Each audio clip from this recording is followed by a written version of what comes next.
La última ocasión, cómo el dominio de lo estético se va a ir transformando poco a poco ya en algo definitivo y autosuficiente.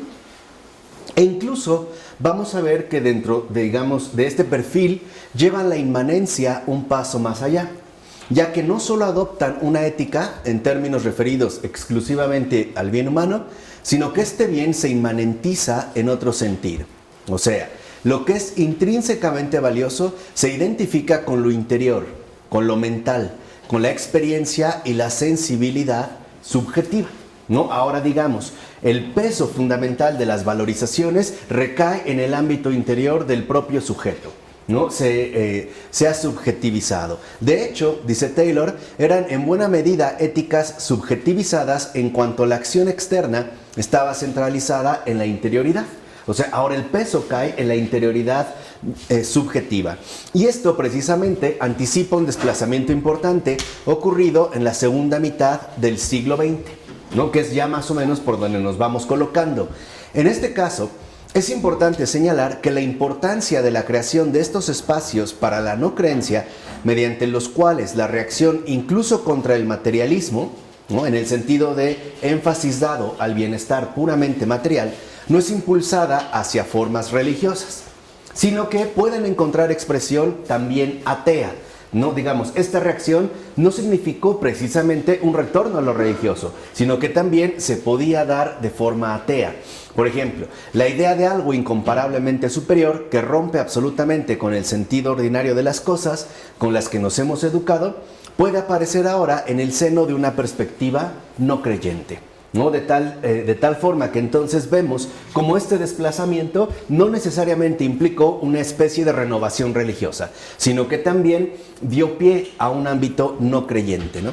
Y eso es lo que se va a ir viendo, por ejemplo, ahorita ya en el apartado 4. ¿Qué es lo que sucede en este caso? Que poco después de este intervalo, estábamos ya hacia finales del siglo XVIII y los inicios del siglo XIX, y los inicios del siglo XX, se produjo el gran trauma de la Primera Guerra Mundial. Recordemos que en su momento no se llamaba Primera Guerra Mundial, simplemente se le llamaba la Gran Guerra, porque no estaba prevista una segunda. Pero este acontecimiento fue en realidad algo traumático y fulminante para la cultura europea en particular y para la cultura occidental en general. De hecho, es un trauma que afectó básicamente al mundo entero, ¿no? Entonces, esto, en efecto, dañó la credibilidad de los proyectos civilizatorios anteriores como ninguna otra cosa pudo hacerlo. Entonces, la guerra, en este caso la Gran Guerra, la Primera Guerra Mundial, es literalmente lo que afectó de manera más profunda y más sustancial a los proyectos civilizatorios que a partir de la Reforma Protestante se habían ido gestando y construyendo en el mundo occidental. ¿Por qué? Porque en estos proyectos civilizatorios se ponía énfasis en la civilización como uno de los componentes fundamentales para, uno, preservar la vida de la violencia, y dos, mediante el orden y la ley. O sea, se suponía que este orden civilizatorio que iba ganando terreno, como lo hemos ya podido ver, al menos desde el planteamiento de Taylor, desde los años 1500, se supone que estaba dirigido a preservar la vida, ¿no? A través precisamente de la institución del orden y de la ley. En este caso, vamos a decirlo así, mediante la institucionalización de códigos jurídicamente establecidos. Y se suponía, en este caso, o mediante en estos proyectos, que la guerra se libraba, por ejemplo, por la civilización, al menos en su variante británica, que era, digamos, la manera en la cual los ingleses, ¿no? Definieron precisamente este conflicto bélico. Sin embargo, afirma Charles Taylor, la carnicería masiva resultó ser una clara negación de la vida civilizada, algo mucho mayor que la amenaza de cualquier enemigo. O sea, digamos, las realidades concretas que trajo consigo la guerra, estas carnicerías masivas, era la clara negación del proyecto civilizatorio que se había venido formando a lo largo ya de varios siglos. Entonces, la tentativa de rescatar una justificación prometiendo un salto mayúsculo en lo referente a la paz el bienestar y la justicia social inmediatamente después, que es, se supone, lo que se iba a alcanzar después de este gran conflicto, después de la gran guerra, no hizo más que empeorar las cosas cuando no se pudo hacer honor a ninguna de las promesas. O sea, todo aquello que se había prometido que se iba a alcanzar, especialmente una paz duradera, un bienestar incrementado y una justicia social plenamente difundida, no se cumplió. Pero eran, se supone, las expectativas con las cuales se había dado marcha precisamente a el encauzamiento de la guerra. Entonces vemos cómo para la mayoría de la gente, especialmente los jóvenes que habían estado presentes y activos tanto en las trincheras como en los sangrientos combates, su fe en el conjunto civilizatorio quedó hecha trizas. O sea, digamos, el modelo a partir del cual ellos habían crecido y a partir del cual habían definido su concepto de civilización, simple y sencillamente se destruyó. Quedó, como dice Taylor, hecha trizas. ¿Por qué? Porque las realidades concretas, sangrientas de la guerra no encajaban con las promesas que se habían establecido a partir del orden civilizatorio defendido en la cultura occidental. En este caso en particular, el patriotismo británico, por ejemplo, quedó bastante maltrecho. O sea, digamos, esta idea de civilización, que era como el motor precisamente que se había encendido para llevar a cabo la guerra, es el que quedó peor parado. ¿Por qué? Porque la ética de la virilidad y la lealtad impartida en las escuelas públicas, que ya comentamos en su momento, y que había sido llevada al ejército, parecía algo manifiestamente desacreditado.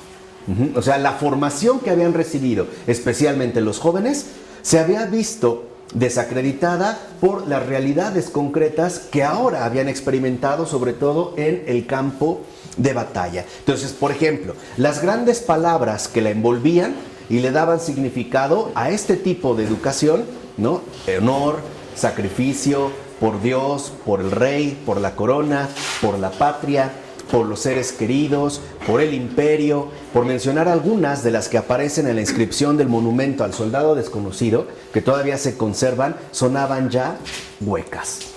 En pocas palabras, la aparición de la guerra, en este caso de la Primera Guerra Mundial, no hizo más que romper en 1000 pedazos el proyecto de civilización que el mundo occidental, a partir de Europa, había tratado de edificar como un modelo único y exclusivo de conformación social y en este sentido también de conformación individual. Entonces, cuando, por ejemplo, se hablaba ya en Inglaterra de palabras tales como las que hemos mencionado, ya carecían de sentido, eran básicamente palabras huecas. Entonces, este trauma, por ejemplo, podía producir una sensación de incertidumbre, de incredulidad e incluso de cinismo y sarcasmo, ya que podía darse crédito a la idea de que no existe ningún orden moralmente creíble y públicamente establecido de civilización. Esta es, digamos, como la experiencia traumática que las generaciones, especialmente jóvenes, que habían estado presentes en el conflicto bélico, empezaron a desarrollar de manera bastante dramática. Unos, por ejemplo, cayendo en la incertidumbre, de no saber en realidad hacia dónde iba el mundo. Otros de incredulidad, ¿no? El suponer que en realidad las promesas que se habían realizado de un bienestar mayor, de una paz definida, de una justicia social plenamente incorporada a la realidad concreta, se habían desvanecido, mientras que otros se habían vuelto incluso sarcásticos ante el proyecto de civilización que a partir de la Gran Guerra había quedado básicamente desacreditado. Y dice Taylor, ¿cómo responder a esta sensación? Es decir, a la idea de que vivimos tras la desaparición de un orden supuestamente viable. ¿Cómo responder a esta sensación? Dice, una reacción, en el caso inglés, fue considerar que el orden moral se había desintegrado por completo, pues se había convertido en un montón de fragmentos. Que aquel orden supuestamente viable que había dirigido a la cultura occidental prácticamente ya estaba destruido. De hecho, la expresión, al hablar de un montón de fragmentos, había sido retomada de la realidad bélica. Por ejemplo, se hacía referencia a la manera de la fragmentación que experimenta una granada en explosión.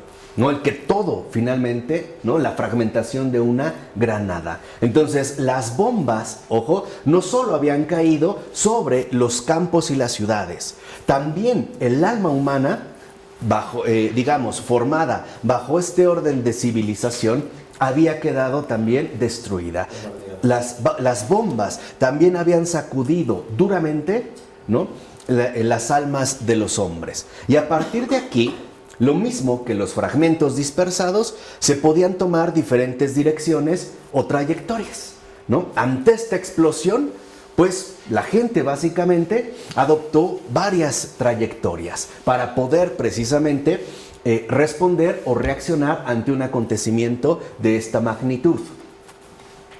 Una, por ejemplo, de dichas reacciones consistió en ver la única esperanza de integración y recuperación a través de la experiencia individual. O sea, a través precisamente de incrementar el sentido del individualismo en los propios sujetos. ¿Por qué? Porque el proyecto comunitario de civilización que se había defendido hasta este entonces había quedado deshecho. Entonces muchos buscaron, en efecto, optar por una vía netamente individualista. O sea, tratar de encontrar el sentido ya no en la sociedad o en lo externo, no en la cultura, como, ¿se acuerdan? Thomas Carlyle proponía. No, ahora encontrarlos en nosotros mismos, dentro de nosotros mismos. O sea, poniendo el énfasis en la propia interioridad, o sea, en experiencia subjetiva. En este caso, la respuesta, en efecto, se encontraba en la experiencia interior, es decir, subjetiva, individual, lo que luego podría servir de inspiración a otros y proporcionarles los medios para imitarlos. Entonces, podemos suponer que si el mundo había quedado destruido, el individuo tenía que sobreponerse a esta destrucción. Tenía que levantarse precisamente como un monumento entre las ruinas. Con ello se abandonó, al menos como posibilidad, la idea de un orden público socialmente renovado. O sea, no solo los edificios habían quedado bombardeados, también el ámbito de lo social había quedado destruido. Ya no se concebía la posibilidad de un orden público socialmente renovado, de un orden social, ¿no? Más o menos definido.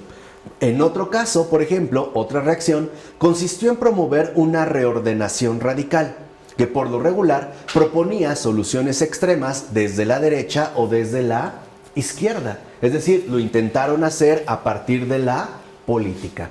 Y dicho sea de paso, es justo esta situación traumática y crítica que está experimentando en general, ¿no? Los seres humanos, lo que permitió la adhesión, el apoyo e incluso el convencimiento de movimientos tan radicales como el fascismo o el nazismo. Hay que también tenerlo como referencia. Cuando a veces no entendemos por qué, por ejemplo, un Hitler pudo reclutar a tanta gente que además presumía de ser el país más culto y más desarrollado de Europa, estamos hablando de Alemania, aquí tenemos una de las razones. Porque se trataba de dar nuevamente un espacio de afinidad a partir del cual uno pudiera reconstruir todo su proyecto de vida. Y esa era justamente una de las grandes promesas con las que empezó, por ejemplo, Hitler en su momento. Y que también Mussolini va a tratar de llevar a cabo, ¿no? Paradójicamente, el terrible trauma de la Primera Guerra Mundial quedó resuelto, al menos en parte, por la Segunda Guerra Mundial. O sea, lo que no había quedado resuelto en la Primera Guerra Mundial, se suponía ahora que se iba a poder resolver a partir de la Segunda Guerra Mundial. ¿Por qué? Porque se suponía que era una guerra para defender la civilización y al mundo de Hitler y sus respectivos aliados. Entonces, ahora ya en la Segunda Guerra Mundial, Hitler y sus respectivos aliados eran considerados la amenaza fundamental contra el orden de la civilización. Hoy en día, por ejemplo, estos enemigos de la civilización no son los nazis, serían en este caso los islámicos. que ahora, digamos, es a los que se le ha adjudicado este papel amenazador e incluso amenazante, ¿no? Son aquellos que en efecto amenazan con destruir el orden de civilización que en estos momentos impera y que ya no tiene como referencia Europa, sino Estados Unidos. Por ello, esta llamada a la guerra sin tregua ni cuartel hacia los grupos terroristas, ¿no?, también tiene como fundamento el proclamar o promover una guerra, ¿no?, como ya claramente lo sabemos a partir de Estados Unidos, para defender el orden de civilización que ellos precisamente lograron imponer después de la Segunda Guerra Mundial. Es decir, ya con el periodo bastante tenebroso de la llamada Guerra Fría. Quizá no sea este el momento para entrar en tantos detalles, pero es para que vean cómo las dinámicas de alguna manera siguen vigentes. No es algo que ha quedado atrás, ¿no? Mientras que en la Segunda Guerra Mundial todavía los conflictos eran netamente militares, hoy sabemos que los conflictos son netamente económicos. Por eso los campos de batalla, que también afectan a millones y millones de personas, están dados en los mercados financieros, ¿no? Digamos, los escenarios han cambiado, pero las estrategias bélicas siguen siendo igualmente las mismas. ¿Nos puedes recordar del orden de la civilización, cómo afectó el día de hoy y cómo la guerra afectó otra vez? Bueno, primero, este orden de civilización nos afectó a partir de darle una absoluta prioridad a la cuestión moral. Es decir, al seguimiento reglamentado de las normas morales, o sea, una ética de la disciplina, lo cual a nosotros nos llevó a tomar partido por los comportamientos socialmente definidos, ¿no? Es decir, por nuestras conductas externas. De tal manera que en términos, por ejemplo, religiosos, esto condujo al peligro siempre latente de reducir el cristianismo a moralismo. Cuando viene la guerra, cuando entra en escena la guerra, se dan cuenta de que estos códigos de honor, estos códigos éticos que definían la civilización, no se han logrado sostener. ¿Por qué? Porque en un campo de batalla se lograban, se llegaron a experimentar dilemas verdaderamente profundos con respecto a los códigos obtenidos o adquiridos. Pongamos un ejemplo muy concreto. ¿Qué sucede si yo voy al campo de batalla en una guerra y mi mejor amigo es herido y no puede caminar? Pongamos que él explotó una granada que le amputó una pierna de inmediato. Y el ejército enemigo ya viene hacia acá. ¿Qué debo hacer? Cuando él sobre todo me pide que yo le dispare en la cabeza, que no lo deje en manos del ejército enemigo, y aparte me da su placa o un recuerdo que lleva para decirle a su familia que siempre los amó y que siempre los quiso. ¿Qué debo hacer? ¿Dónde está mi deber? ¿Cuál es mi deber? O sea, les estoy poniendo casos de verdad bastante frecuentes. O al comprender que, ¿por qué estoy matando a otra persona? O incluso en interrogantes más serios. ¿Por qué estoy aquí arriesgando mi vida? ¿Para quién estoy trabajando? ¿Para quién realmente no? ¿A quién estoy obedeciendo? ¿Quién es realmente el responsable de que yo me encuentre expuesto a muerte en un campo de batalla donde los códigos de honor definitivamente se han perdido? Esto incluso en el ámbito bélico. Por ejemplo... ¿Pero ahí se perdieron? En la experiencia, sí, claro. La experiencia de la guerra lo que hizo es mostrar que este orden de la civilización disciplinada, del moralismo, no era sostenible. Porque había dado pie a situaciones como este tipo de conflictos, donde los códigos, vamos a decirlo así, de honor, los códigos moralmente definidos ya no se lograban sostener en la experiencia concreta, insisto, de la guerra, cosa que también es algo enteramente moderno. Por ejemplo, en la Edad Media, las guerras estaban codificadas, Por ejemplo, si yo quería entablar una guerra, lo primero que yo hacía era mandar un mensaje de conflicto, de tal manera que el otro podía establecer acuerdos de negociación. Si no aceptaba, entonces ya se sabía que iba a haber un enfrentamiento. Pero en primer lugar, el enfrentamiento siempre se realizaba en lugares neutrales, es decir, a campo abierto. ¿Esto qué significaba? Que los civiles no tenían absolutamente nada que hacer ahí. en los enfrentamientos. El enfrentamiento era única y exclusivamente competencia de los bandos involucrados, ya fueran fuerzas propias o fuerzas rentadas, en este caso los mercenarios. Pero además, al atardecer, o sea, cuando empieza el ocaso, la batalla se cancela, y hay tiempo para recoger a los muertos y a los heridos, de tal manera que los contrincantes se pueden encontrar en el mismo campo, recogiendo a sus respectivos heridos sin entrar necesariamente en conflictos. Otro tercer aspecto, nunca hubo combates nocturnos, jamás. Ni en el Imperio Romano. No. Nunca. No. Pero allá había otro código. Ahí eran, digamos, códigos más como... Pertenecer al imperio y defenderlo. más de adhesión, de apropiación. Aquí, digamos, había otras situaciones. De tal forma que si, por ejemplo, ya en el combate uno se veía seriamente desgastado, uno elevaba la bandera blanca, que significaba rendición. Y bajo esa rendición, ahora yo no tenía por qué atacarte más. Simple y sencillamente aceptabas tu derrota y ahora venían los acuerdos nuevamente de negociación. Estos códigos a partir de la Gran Guerra se perdieron y de hecho esto se debe nada más y nada menos que a Napoleón. Y eso, acuérdense, nos los enseñó René Girard, que en paz descanse. Si algo nos enseñó René Girard, entre muchas cosas, es que el gran éxito que tuvo Napoleón en términos bélicos no se debió a su grandeza militar ni a su genio como estratega, no, se debió a que involucró en los conflictos bélicos a la población civil. De hecho, si Napoleón le pudo ganar a Prusia, fue porque en el momento del enfrentamiento llegó el ejército napoleónico que iba encabezado por muchos civiles que ni siquiera llevaban uniforme militar, pero que iban dispuestos a combatir. Cuando los prusianos vieron esto, se quedaron fríos. No supieron qué hacer, porque no formaba parte de los códigos. Y ahí justamente los ejércitos napoleónicos tomaron ventaja.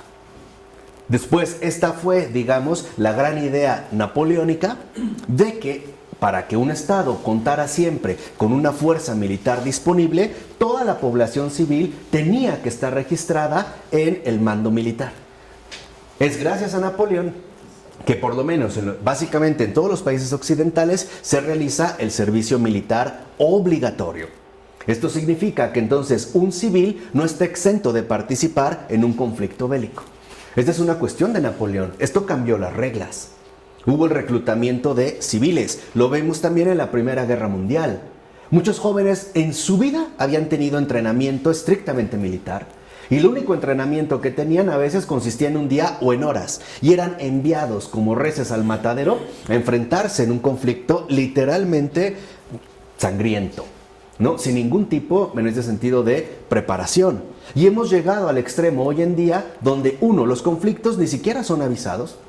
Se puede dar un bombardeo sorpresivo. Ya lo ha hecho Estados Unidos, ¿no? Y algunos otros. Es más, cuando se dio la operación Tormenta del Desierto, ¿se acuerdan que se retrasó? Bueno, más o menos 2 días, es porque había luna llena. Y ellos no querían que la luna llena pudiera reflectar, ¿no?, los bombarderos que iban a volar, en este caso, sobre Irak. Ahí lo vemos. O sea, ahí vemos cómo estas situaciones se han transformado radicalmente. Y esto es lo que ha puesto en entredicho bajo qué códigos son los que nosotros hoy en día estamos viviendo. Antes, por ejemplo, incluso los códigos de honor estaban definidos. Si una persona falta a su palabra, por ejemplo, es retada a un duelo. La pregunta es, ¿a qué hora se realiza este duelo? Al amanecer, cuando se supone que los dos están en óptimas condiciones. ¿Quién dispara primero? No. Más abusado. No, el ofendido. Por eso llevaban padrinos. Claro, por eso llevan padrinos. Claro. A mí me ofendieron, te reto un duelo, tantos pasos. Giro, disparo. Yo disparo primero. Si no te di, ahora tú me disparas. Y nada más es un tiro, ¿eh? No es una balacera, es un tiro. Nos quedamos con la idea falsa, ¿no?, de las balaceras de los vaqueros estadounidenses. Pa, pa, pa, pa, donde disparan y a ver qué. No. Ahí era un código. Pero tampoco te movías, ¿no? No, claro, pues es una distancia prudente. Tú volteas, disparas. No te di, disparas tú. Se acabó. ¡Pum! Se acabó. Si no quedamos heridos, ni modo. Ya, no hay ningún conflicto posterior. No hay algo, digamos, sobre lo que haya que insistir. Pero todo esto se remuele precisamente con la Primera Guerra Mundial. Pero nada logró que se pudiera recuperar la fuerza inamovible de antes de 1914. Podemos decir que el mundo entero, después de 1914, nunca fue el mismo. Ya no pudo regresar, por lo menos, a este orden estable que había prevalecido como fuente fundamental de un proyecto de civilización. Si uno le echa un ojito a los escritores austriacos, me parece que fueron los más sensibles, ¿no?, al percatarse del terrible derrumbe que en efecto en la cultura se ha producido con el inicio de la llamada Gran Guerra. Basta leer a estos escritores para que veamos cómo desde la literatura se dan cuenta de que ahí algo se ha acabado. Esta noción de orden permanente y definitorio ya no tiene cabida. Y por eso, ¿no?, va a haber, por ejemplo, ¿no?, serios conflictos interiores para tratar ahora de redefinir hacia dónde va no solo el mundo, sino también mi vida. ¿Qué partido es, digamos, en este sentido, el que se debe tomar? Entonces, toda idea de que uno vivía en sintonía con ese orden anterior tenía que adquirir nuevas interpretaciones para encarrilar de nuevo el panorama mundial. Había que buscarle un sentido. Cuando ya nos dijo Taylor, la falta de sentido es algo típicamente moderno. En ninguna otra etapa de la historia se habla de falta de sentido. La vida tiene sentido. Hay un propósito. Se puede realizar de diversos modos. Pero el sentido está presente. Aquí ya no. Aquí justamente este sentido se ha perdido, se ha destruido. Por ejemplo, se solía afirmar que la nueva situación estaba evolucionando a partir del viejo orden, ahora ya definitivamente perdido, y que se estaba desplazando hacia una dirección más liberal, más internacionalista, más socialdemócrata, y que asimismo estaba avanzando hacia la defensa del deseo sensual ordinario para dejar a los individuos más espacio para que condujeran su propia vida como desearan, en un ambiente más permisivo. Esta tentativa o este replanteamiento, como vimos ya en Margaret Thatcher y en Ronald Reagan en la década de los 80s, pero aplicándolo directamente a los mercados financieros. Es exactamente el mismo esquema. Mientras que en 1914, ¿no?, se decía que lo que estaba aconteciendo era algo que nos iba a conducir a un ámbito más liberal, más internacionalista, más socialdemócrata, y que esto estaba rescatando, ¿no?, el deseo sensual ordinario, o sea, la dimensión secular, para que los individuos decidieran por sí mismos. Es lo mismo que hicieron Margaret Thatcher y Ronald Reagan en el caso de los mercados financieros. A partir de ellos, es con ellos que empiezan los movimientos de globalidad que hoy estamos viviendo. Porque lo que ellos decidieron es que había que ser enteramente permisivos con los mercados financieros. En pocas palabras, que los intereses económicos fueran lo primero, lo único y lo dominante. Y que incluso si había, por ejemplo, limitaciones netamente jurídicas, estas fueran permisivas para que los mercados financieros, en pocas palabras, pudieran hacer lo que se les diera la gana. Ya no se hablaba en términos más liberales, no abiertamente. No se hablaba de internacionalismo, se hablaba de globalización. No se hablaba de socialdemocracia, se hablaba de mercado mundial. Pero esta permisividad, por ejemplo, que aquí ya se estaba aludiendo a partir de la década de los 80s, ¿no?, va a ser encauzada ahora en el caso de los mercados financieros, ¿no?, de lo que llamamos hoy en día, o a partir de entonces, el libre mercado. ¿Quién decide las reglas del juego, por ejemplo, de las inversiones? Pues los inversionistas. No son los poderes políticos locales los que definen las condiciones que imponen los mercados financieros. Son ellos los que deciden. Incluso, por ejemplo, hay siempre amenazas constantes como las siguientes. Si va a haber una inversión, por ejemplo, en un país, lo primero que hacen es presionar para que el país derribe todas aquellas aranceles o impuestos, o sea, todo aquello que pueda perjudicar sus intereses. De tal manera que si, por ejemplo, el país no acepta las condiciones que imponen los mercados financieros, lo primero que hacen los mercados financieros es amenazar con no invertir o bien retirarse de las inversiones, que es algo que lo que México está padeciendo, precisamente. Pero ahorita con la amenaza de si no cambias la ideología, ¿no? Sí, pero es la presión que ahora exactamente se va ejerciendo.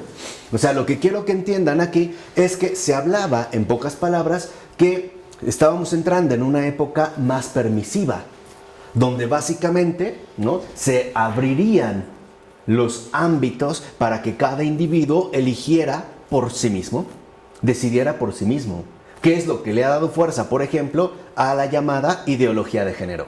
Si tú hablas con un defensor de la ideología de género, te va a decir que lo que está en cuestión no es la familia, sino la cuestión de los derechos, que es una cuestión de derechos, y que el niño tiene derecho a decidir por sí mismo, al grado de que por eso se les dice, como ya está publicado en los libros de educación preescolar y primaria, que no son ni niños ni niñas, son neutros, y ya ellos decidirán qué son a partir de los 4 años, ¿no? Entonces, por ejemplo, un niño de 4 años le puede decir a sus papás: papá, no soy niño, soy niña, pero nací en un cuerpo equivocado, o simple y sencillamente he decidido definirme por este bando, ¿no? Masculino o femenino, o híbrido, o transexual, o asexual, o qué sé yo. Son ámbitos para que vean desde dónde, ¿no? Es que se han ido gestando. Entonces, el abandono de la creencia tiene que ver también con la experiencia que se vive de un orden hecho añicos y que se ha conservado en cierto plano como algo todavía no superado, en tanto experiencia válida de desintegración y o pérdida. ¿Qué sucede cuando el orden en el cual hemos sido formados y hemos crecido, incluso al cual nos hemos adherido, se ha destruido? ¿No? ¿Qué sucede en estos casos? Además, reacciones que anteriormente eran minoritarias se irán propagando cada vez más. O sea, la línea divisoria entre las élites y las masas había quedado erosionada poco a poco. Lo que antes podía ser una queja de pocos, por llamarlo así, ¿no?, de los intelectuales, de las élites intelectuales, poco a poco se van a ir volviendo en una queja generalizada. Por ejemplo, hoy no son precisamente los intelectuales de izquierda, si es que los hay. Me parece que hoy la izquierda atraviesa también una grave crisis, si es que los hay. No son la voz del reclamo. Hoy el reclamo es generalizado. Hoy el reclamo prácticamente está en boca de todos. De derecha, de izquierda, ultraderecha, ultraizquierda, izquierda centrista, derecho centrista. O sea, el reclamo se ha vuelto generalizado. O como lo dice Charles Taylor, el efecto nova ahora se ha dado pie a la supernova. Si la nova era la promoción de los espacios para la no creencia a partir de las élites, la supernova lo que hace es transformar estos espacios en algo socialmente compartido, es decir, en algo generalizado. Y así, parte de las complejas relaciones del pasado reaparecen ahora en la cultura popular. Por ello, no es casual que después, precisamente, o a partir del periodo de entreguerras, tome tanto auge la llamada cultura popular, que hoy en día, lo sabemos, va ganando cada vez más terreno, porque es el espacio, digamos, donde se expresan las inconformidades y el sentir de la población en su conjunto. La cuestión precisamente de la popularización. Por ejemplo, es ya en el periodo de entreguerras donde empiezan a elaborarse las llamadas novelas populares, la literatura popular, como un medio de propagación masivo, que no estaba limitado, por ejemplo, a las élites, a veces por el desconocimiento de los idiomas, sobre todo cuando estaban escritos, por ejemplo, en latín, ¿no? Y a partir de la popularización, todas estas inconformidades se convirtieron en algo accesible a todos. De hecho, es este efecto de la supernova, ¿no?, este énfasis en la cultura popular, lo que también le dio gran auge y fuerza al dominio del psicoanálisis y básicamente de las terapias psicológicas. Lo que en un primer momento se supone estaba dirigido a los que habían sido partícipes de la guerra, o sea, los que habían vivido un conflicto traumático, a ellos se dirigían las primeras sesiones, ¿no?, psicológicas o terapias de recuperación. Después se popularizó a partir, por ejemplo, ¿no?, de redefinir la condición humana como algo por esencia patológico. En pocas palabras, que todos estamos o traumados o enfermos o por lo menos defectuosos. Todos tenemos problemas y por lo tanto entró el mercado en esa permisividad a ser el gran negocio. La gran empresa terapéutica que hoy en día en efecto parece apresar el alma humana. Por eso en su momento veremos la historia natural del alma de Laura Bossi, una neuróloga, para que nos devuelvan el alma, ¿no?, para que no se la apropien y la encarcelen bajo esos, ¿cómo se llaman los que están en la cárcel? Los barrotes, ¿no? Bajo los barrotes de la psicologización. Pero a partir, insisto, de esta popularización hay cambios fundamentales en nosotros. Porque es justo el gran negocio, ¿no?, de la sanación terapéutica, de la terapia, que también una de las grandes empresas de estos tiempos adquirió su poder. Estamos hablando de las empresas farmacéuticas. Porque ahora tienes que ser finalmente, ¿no?, medicado. Oye, no, ahora les llaman clientes, ya no son pacientes. Vamos, ahorita, si quieres explicamos brevemente por qué. Pero les decía, la empresa farmacéutica ha sido la gran ganadora de esta popularización. Porque si hoy una empresa realmente tiene futuro, es la farmacéutica. No veo otra, sinceramente, al menos en términos amplios, no veo otra. Pero la farmacéutica sí. Porque la farmacéutica, la industria farmacéutica, básicamente es la única que invierte más en la investigación que cualquier otra. Lo importante es encontrar la innovación médica, porque la producción hoy en día es extremadamente barata. En pocas palabras, hoy lo que cuenta es la invención de un producto novedoso. Su producción es ridículamente barata. Hoy básicamente la inversión económica se va en la invención, ¿no?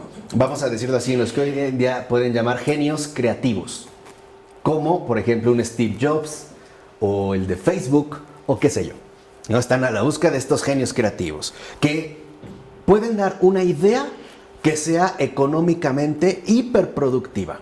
Los gastos no están en la producción, están en pocas palabras en la invención. Y esto ha cambiado los términos del juego, lo apuntaba Marta. Antes se supone que uno lo que vendía era un producto, ¿no? O por utilizar el término más trivial, mercancía. Uno producía mercancías y uno buscaba vender estas mercancías a través de las reglas clásicas de la economía, de la oferta y el mercado. Hoy en día no es así. Hoy en día lo que uno ofrece no son productos, son servicios. Y por lo tanto, lo que más necesito no son compradores, son clientes. Estos son los nuevos juegos de los tiempos. Ya no se pone el énfasis en los productos, sino en los servicios que te ofrecen. ¿Por qué crees que es tan importante, por ejemplo, la atención a clientes? ¿Por qué crees que es tan importante que si tú llegas a una cafetería, te reciban con una gran sonrisa, mencionando qué te van a ofrecer, si quieres algo más, si te han atendido bien? Porque para ellos lo fundamental son los clientes, es decir, los consumidores habituales o por lo menos potenciales. Pero esto ha traído también una gran desventaja. Al poner tanto énfasis en el producto, en la atención, en el servicio, ha mermado la calidad del producto. Y hoy es lo que la gente espera. Espera buen trato. Pero no se pone a pensar en la calidad del producto que le ofrecen. Con tal de que nos traten bien, nos damos satisfechos. Eso es lo primero. Aunque no sea lo mejor en calidad. Pero como el servicio es excelente, de primera, le llamamos de primera, es eso lo que hoy en día buscamos. Es decir, formamos parte de la nueva, como decía Richard Sennett, de la nueva cultura del capitalismo, que ya no está en la producción, sino en el consumo. ¿Vale? Así como que nada más un esbozo para que vean desde dónde ha venido, ¿no? Ir atando caos. Tipo Starbucks, ¿no? ¿Dónde? Tipo Starbucks. Exactamente. Y todas las líneas lo manejan. ¿no? Por eso hoy el énfasis no está en el objeto, sino en el hechizo del servicio. Es eso literalmente lo que nos seduce, lo que nosotros esperamos en síntesis. Lo que nosotros esperamos es un buen servicio, aunque la cosa sea una porquería. Ahí está hacia ahí se ha dirigido justamente nuestra atención. Porque para las grandes empresas de estos tiempos, lo que importa no es el producto, sino los clientes convencidos de consumir ese producto. Y no ha sido esta la gran estrategia, por ejemplo, de estos hechiceros, mercadólogos. ¿No es el hechizo de la mercadotecnia? ¿No es este el juego en el cual la mercadotecnia hoy literalmente se desgasta una y otra vez? ¿Cómo ganar clientes? Aunque el producto sea una basura. ¿Cómo ganar clientes? Eso es lo fundamental. Y han entendido que para ganar clientes, lo primero es destacar el servicio. Aunque, vuelvo a insistir, la cosa en sí sea una verdadera porquería. Por eso hoy nosotros no aguantamos una mala cara, por ejemplo. Y si algo nos irrita, es un mal servicio. Aunque no reclamemos de los fraudes inmensos que nos dan en la multiplicidad de productos que consumimos. Por ejemplo, una bolsa de papas fritas. La bolsa la vemos impactantemente llena, pero cuando uno la abre, es realmente ridículo el producto que contiene, pero no reclamamos. No reclamamos absolutamente nada. Nos dicen, y ahora tiene 33% más, o sea, 4 papas más. Si te vas no lo que ves, lo que hay. Y por eso si lo ven, cuando al parecer el consumo va disminuyendo, lo que cambian es la presentación, que es lo que esperamos nosotros. Nueva presentación, pero nunca nos han dicho que realmente este producto ha mejorado en calidad. No, cambian la presentación, nueva botella, etcétera.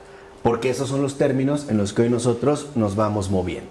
Entonces, por eso también dice Taylor, pensemos, por ejemplo, en los diversos viajes nostálgicos que se producen de vez en cuando, o una moda nostálgica por los recuerdos y las memorias de la Primera Guerra Mundial, o por los uniformes y utensilios de tiempos anteriores.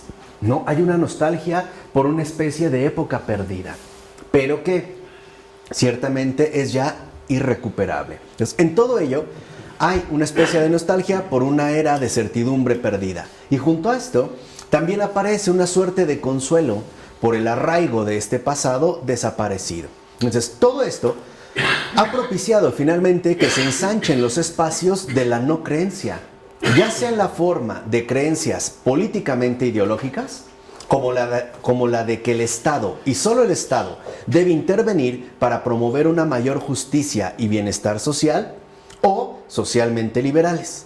Que la gente tenga la mayor libertad posible para que sean capaces de elegir sin restricciones de ningún tipo y que ellos mismos decidan qué vida quieren llevar. No es hoy lo que está ya netamente explícito en nuestro acontecer contemporáneo. Los dos, digamos, en este caso, las dos formas, ¿no? Ahora incluso lo vemos en el caso del Estado, que solo él es el único encargado incluso de definir qué es un matrimonio, o qué significa ser hombre o mujer, o qué significa, por ejemplo, la sexualidad, o la honradez, o el aborto, o qué sé yo. Y hemos caído en la trampa de pensar que entonces el Estado es la única instancia definitoria de nuestros códigos socialmente establecidos. Al grado de que hoy pensamos que con la etiqueta que le ponen de que es legal, está bien. Por eso el énfasis en el aborto no estaba en el aborto, estaba en que era una cuestión legal. ¿O no se habló? ¿No? De hacer del aborto un acto legal, es decir, validado por el Estado. ¿No es la misma estrategia que están usando actualmente en la cuestión de la ideología de género? ¿No te dicen que no es atacar a la familia, sino una cuestión legal que el Estado puede definir precisamente porque es el Estado, que es una cuestión de derechos y que tú no puedes privarle a un ser, porque ya ni le puedes decir humano o humana, no sé, a un neutral, ¿no? Por decirlo así, su capacidad de elegir sin restricción? O sea, no te metas. No te metas. Y que ellos mismos decidan qué vida es la que quieren llevar. ¿Dónde nos confundimos? Cuando lo aterrizamos exactamente en los mismos términos que ellos pretenden. O sea, suponer que es una cuestión legal. No, no es una cuestión legal.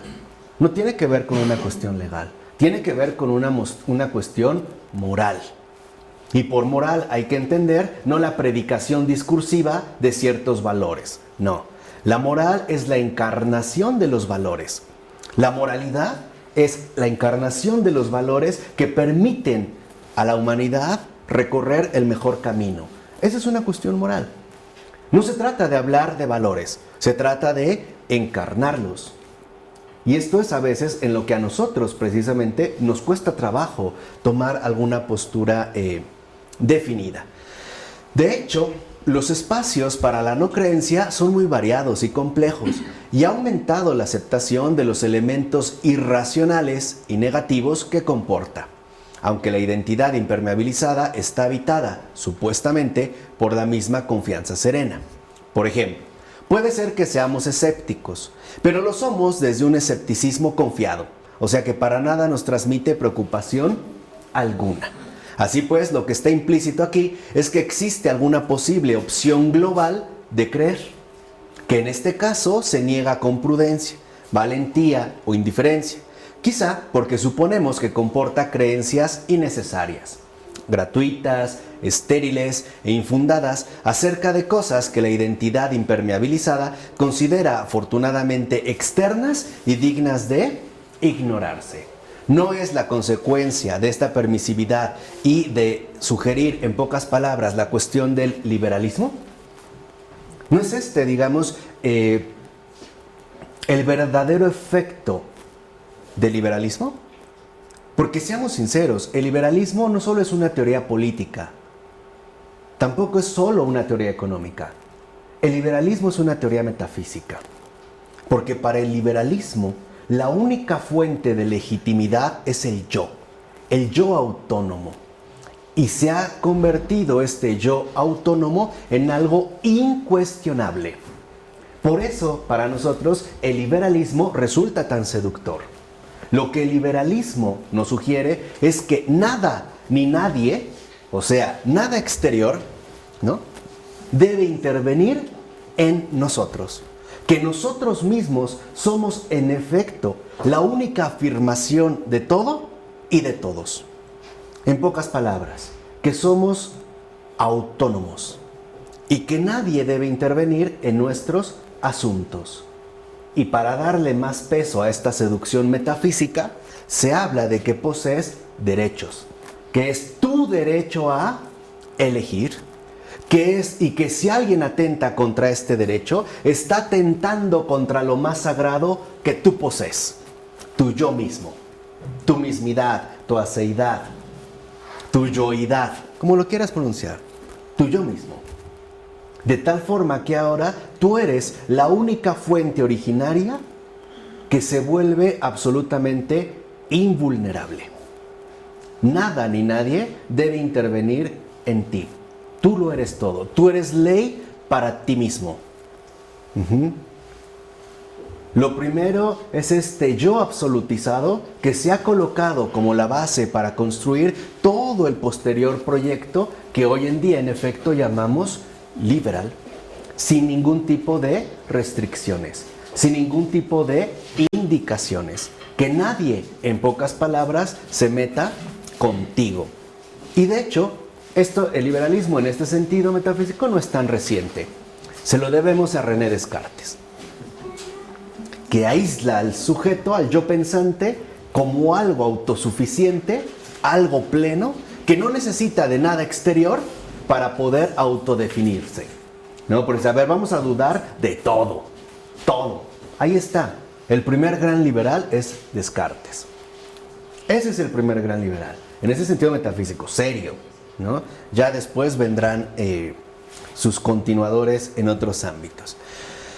Ciertamente, hoy en día no es tan obvio que la creencia realmente aporte sentido a la condición humana. Hoy pareciera que la creencia no nos dice nada, o si nos dice algo, no es relevante.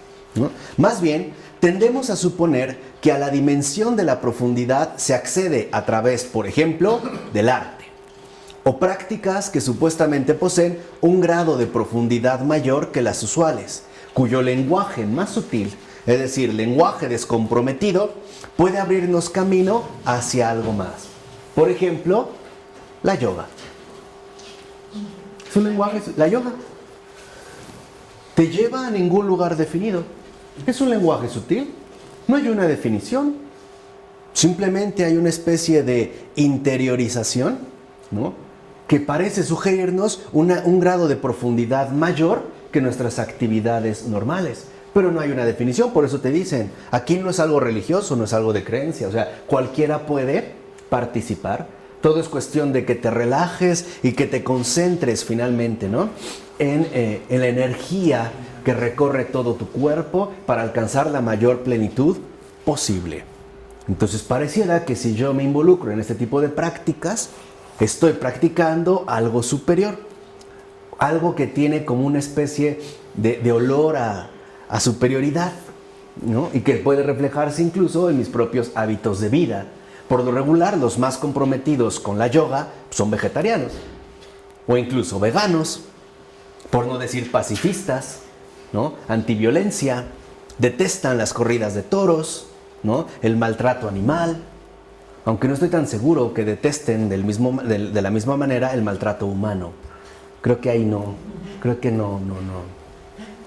llegan a tanto. Pero esto se supone que en efecto, ¿no?, puede abrirnos camino hacia algo más. Pero por supuesto que dicha apertura depende de unos compromisos ónticos suspendidos y permanentemente indefinidos. Yo voy a hacer yoga para relajarme, para estar bien conmigo mismo, ¿no?, para encontrarme a mí, no para estar con Dios o con algo, digamos, plenamente definido. Entonces lo que queda claro entonces es que la cuestión de la no creencia se ha popularizado y que ya no son las élites las que pueden presumir de tal postura. Antes a lo mejor la yoga estaba reservado a ciertas élites particulares, sobre todo del mundo oriental.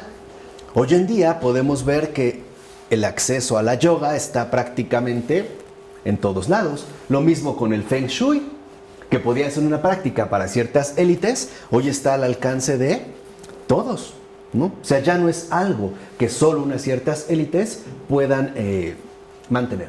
Escuché una conferencia de un padre francés y decía que ningún tipo de yoga hay que hacer, ninguno, aunque sea de ejercicio, que ninguno, todos tienen que rechazar, ninguno, porque te engañan con el ejercicio, que no es nada que ver con la religión, ni con Dios, ni con nada, ¿no? Y él dijo claramente que todo no hay que hacerlo, ninguna cosa de yoga hay que hacer. No, y esto me parece evidente porque bajo la máscara de un ejercicio inofensivo hay literalmente una opción por algo no definido, ¿no? Es a partir de, pues, un cierto engaño. De hecho, uno de los acontecimientos importantes del siglo XX es que la nova ha pasado a afectar a sociedades enteras. Es decir, se ha convertido en supernova. Lo que antes era una nova, o sea, aquello que estaba limitado de cierta manera a unas élites, ahora se ha popularizado. Los espacios de la no creencia ya son espacios que afectan a sociedades enteras. Y es este el último punto, los últimos puntos que Charles Taylor va a tratar. Porque dice, por ejemplo, que ha habido batallas por las ideas de orden en las culturas europeas, particularmente en las latinas, y han sido directamente relevantes para el equilibrio entre creencia y no creencia. Una determinada variante del orden moderno del beneficio mutuo, muy influida, como ya sabemos, por Rousseau, que es explícitamente anticristiana, cuando no siempre abiertamente atea, pasa a ser el fundamento de la tradición republicana.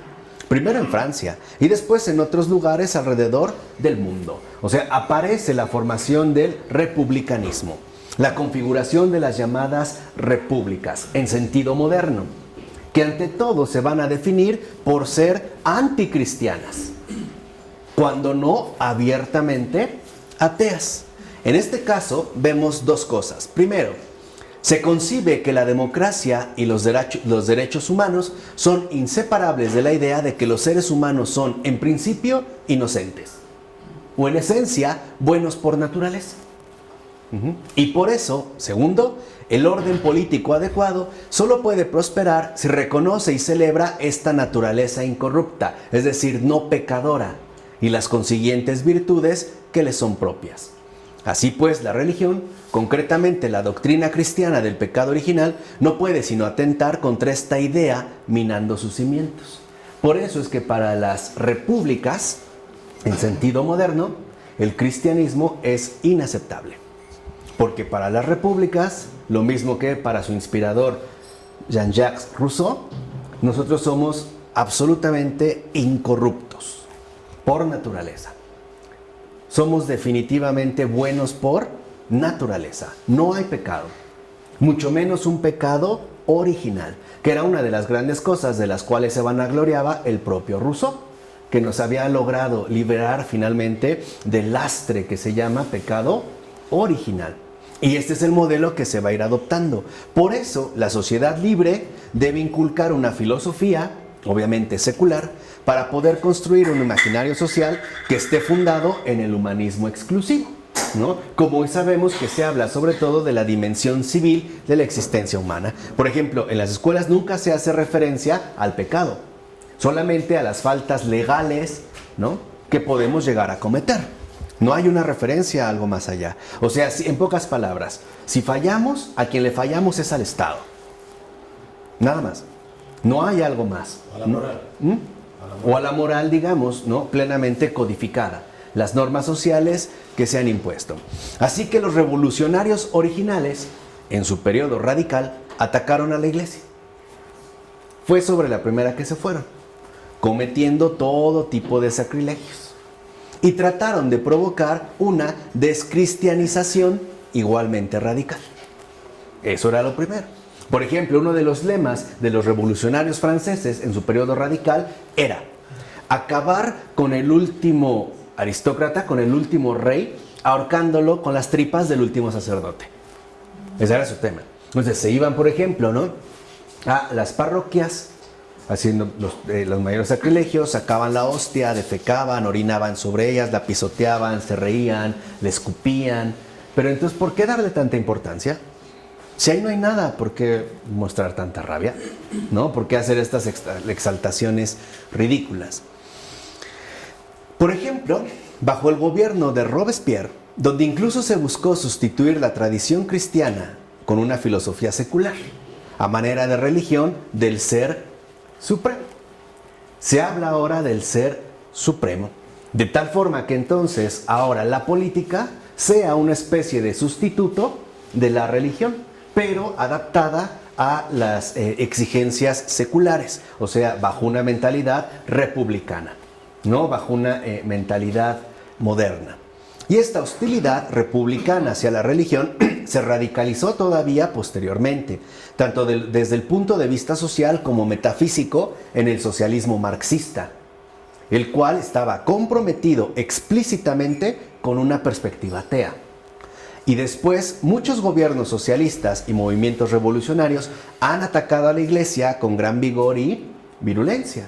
Por ejemplo, recordemos cómo en el caso del socialismo marxista-leninista, ¿no?, el comunismo soviético, en pocas palabras, el modelo soviético, una de las grandes cosas que hicieron era ir a todos los monasterios que habían en el territorio de Rusia, sacar a las religiosas, desnudarlas, violarlas, desollarlas, y muchas veces terminaban enterrándoles en las sienes a martillazos las cuencas de los rosarios que traían, y el crucifijo se lo enterraban en la vagina o en el pecho.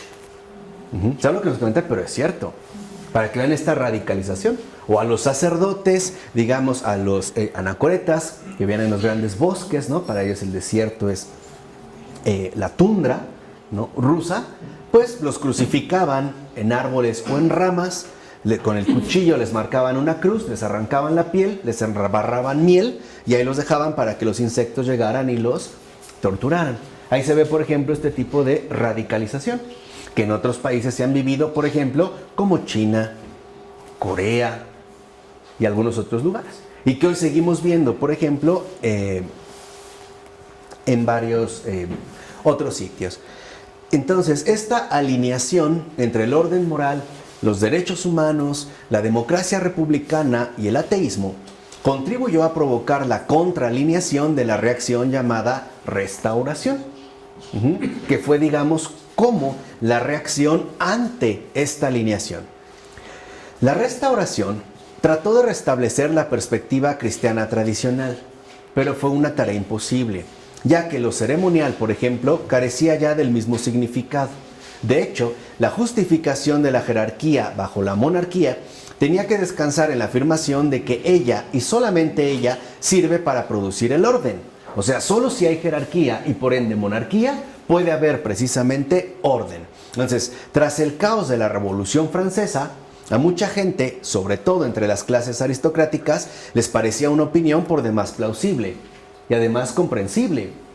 ¿Por qué? Porque ellos pertenecían precisamente a esa categoría. Pero la justificación pasó entonces a centrarse cada vez más en el orden y en el respeto debido a la autoridad legítima. Y esta legitimidad incluía a la autoridad religiosa eclesial. O sea, cuando se buscaba en la Restauración recomponer la cuestión de legitimidad y de autoridad, también se contemplaba en este caso a la Iglesia Católica.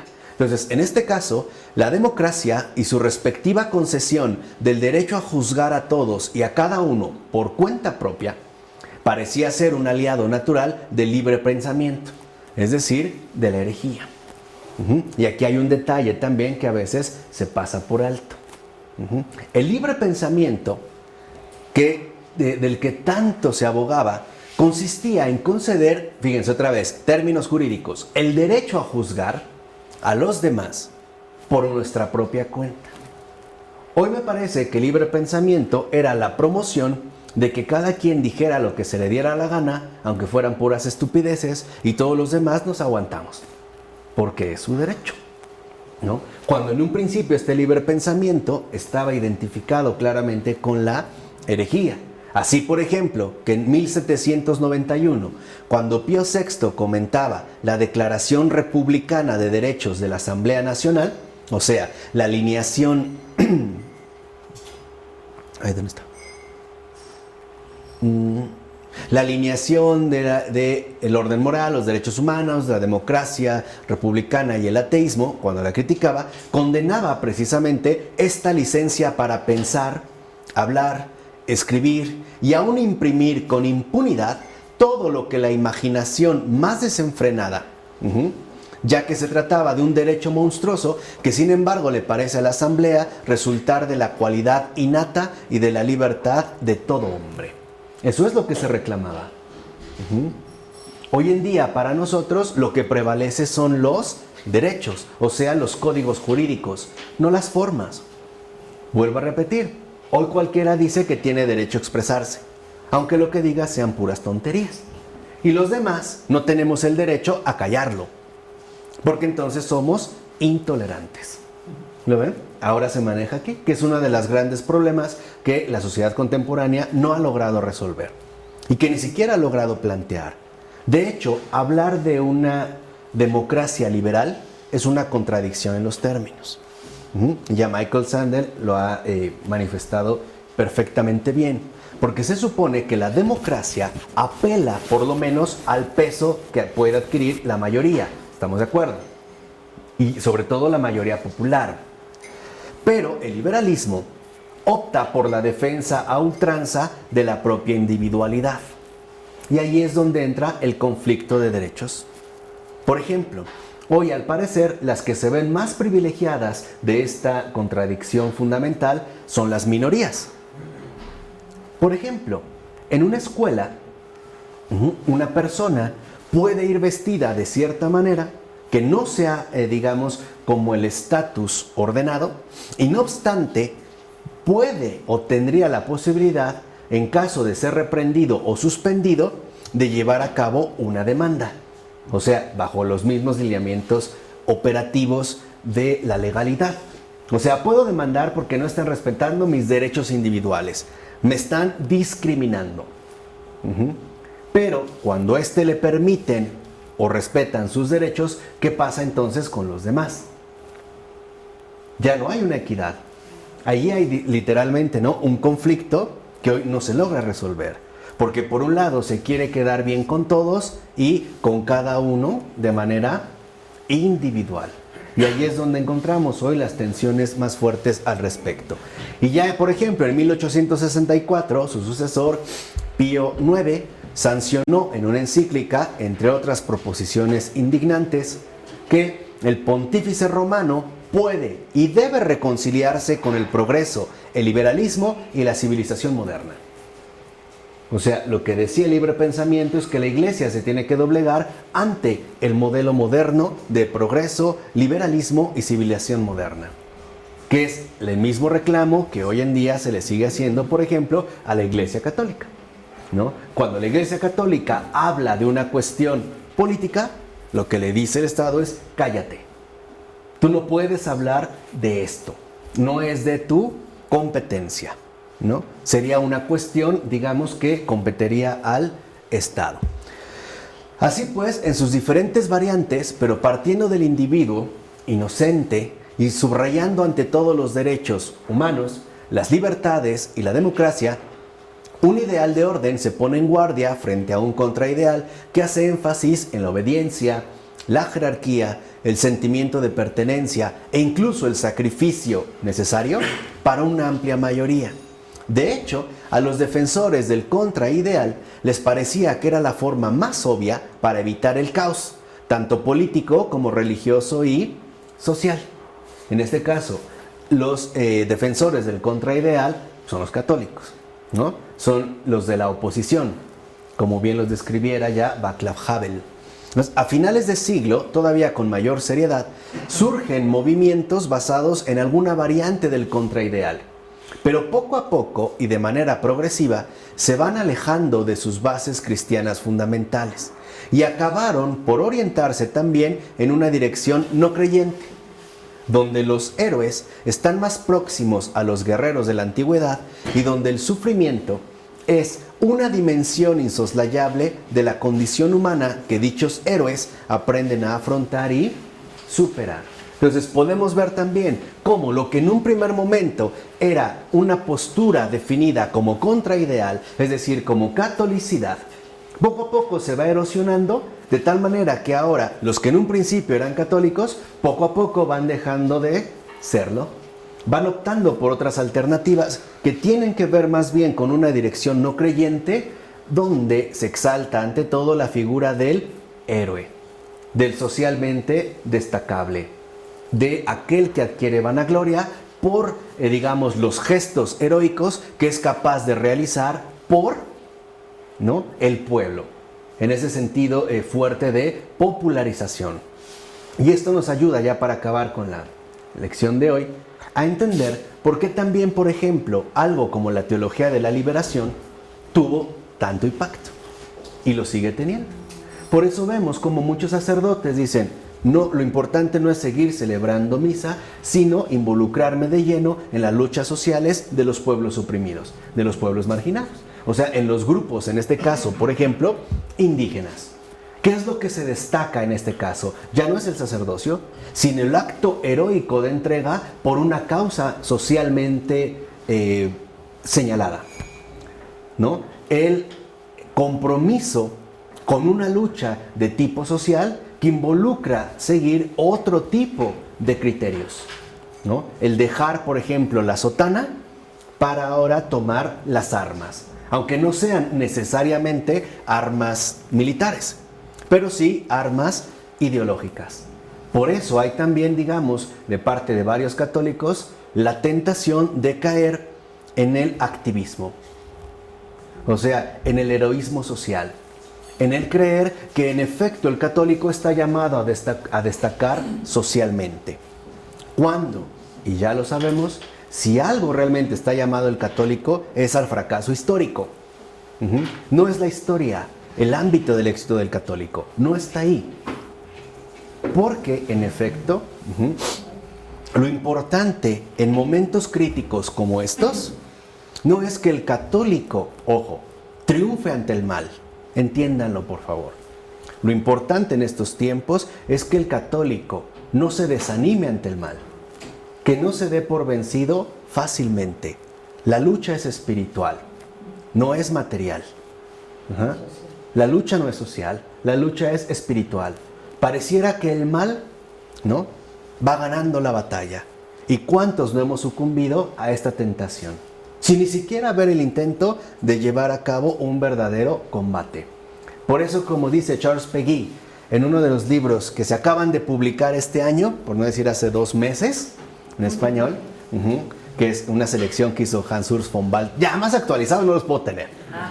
Ya, ¿no? A la otra ya a menos que me pasen lo aún no impreso, ¿no? Que lo leo y lo promocionamos. Pero, como decía Charles Péguy, y con esta frase los quiero dejar el día de hoy, el frente está en todas partes.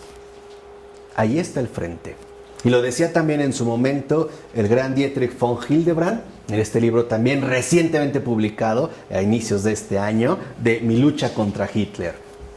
Decía, ¿por qué existe el mal? Y él respondía, ¿por qué hay mal? ¿No? Decía, quizá Dios lo permite porque quiere que luchemos contra él. Porque quiere que no caigamos en la indiferencia, ¿no?, y en el darnos fácilmente por vencidos. Porque no quiere que nos dejemos seducir por el darnos por satisfechos tan fácilmente. A pesar de que quizá tengamos que sufrir una derrota exterior. Aparentemente en lo exterior, Hitler ganó. Es mucho más conocido que Hildebrand, pero en realidad el que verdaderamente triunfó fue Hildebrand, al grado de que el propio Hitler lo consideraba el enemigo número 1 de todo el nazismo. No era ni Inglaterra, ni después Rusia, ni Estados Unidos. Era Dietrich von Hildebrand. Así que acuérdense, como dijo Charles Péguy, el frente está en todas partes. Así que la lucha está en todas partes. Y ante esta lucha hay que tomar una postura definida. Porque si no, seremos tragados por el desánimo y el desaliento. Y entonces habría que hacernos una pregunta muy seria. ¿Y qué le vamos a decir a nuestros hijos? ¿Así son las cosas? ¿No hay esperanza? En nombre del Padre, del Hijo, del Espíritu Santo. Amén.